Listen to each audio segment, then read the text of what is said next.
Hallo und herzlich willkommen zu Pouring mit Nadine. Heute mache ich nochmal ein Video mit der Latexfarbe. Wie ich das ungefähr vom Mischungsverhältnis verwendet habe, schreibe ich euch unten in die Videobeschreibung. Ich habe es auch gezeigt in dem vorigen Video, Teil Nummer 30. Und zwar die Renovo Seidenglanz Latexfarbe. Davon habe ich einen Teil mit reingemischt. Und die Effekte sind ganz gut, die dabei rauskommen. Schaut es euch gerne an.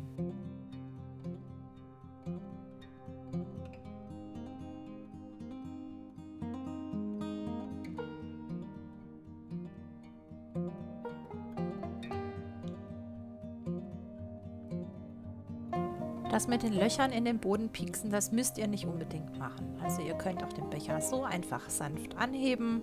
Das erleichtert nur der Farbe etwas das Ausfließen. Ihr könnt auch die Löcher vorher in den Becher machen, es zutapen und in dem Moment jetzt abziehen.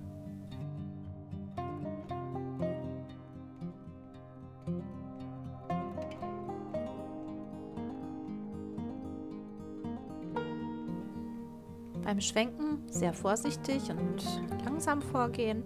Zugegebenermaßen, ich war hier jetzt auch etwas nervös, weil das war meine erste XL-Leinwand mit dem hohen Seitenrahmen und ich war mir da noch sehr unsicher, wie ich da ein schönes Motiv über die Kanten bekomme. Aber ich finde, im Gesamten ist es sehr schön geworden. Schreibt es mir gerne unten in die Kommentare.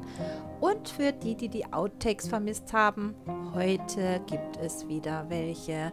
Ich habe es euch hinten dran gehängt und wünsche euch viel Spaß dabei.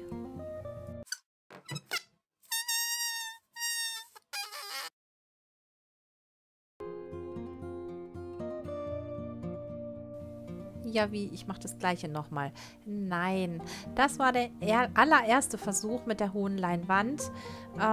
Und das, was ihr jetzt gerade davor gesehen habt, war Versuch Nummer 2. Aber es geht ja darum, um Pleiten, Pech und Pannen auch zu zeigen, damit man aus Fehlern anderer oder auch der eigenen natürlich lernen kann. Deshalb, um Himmels Willen, was haben wir hier? Das geht gar nicht. Sorry, aber nein, das bleibt nicht.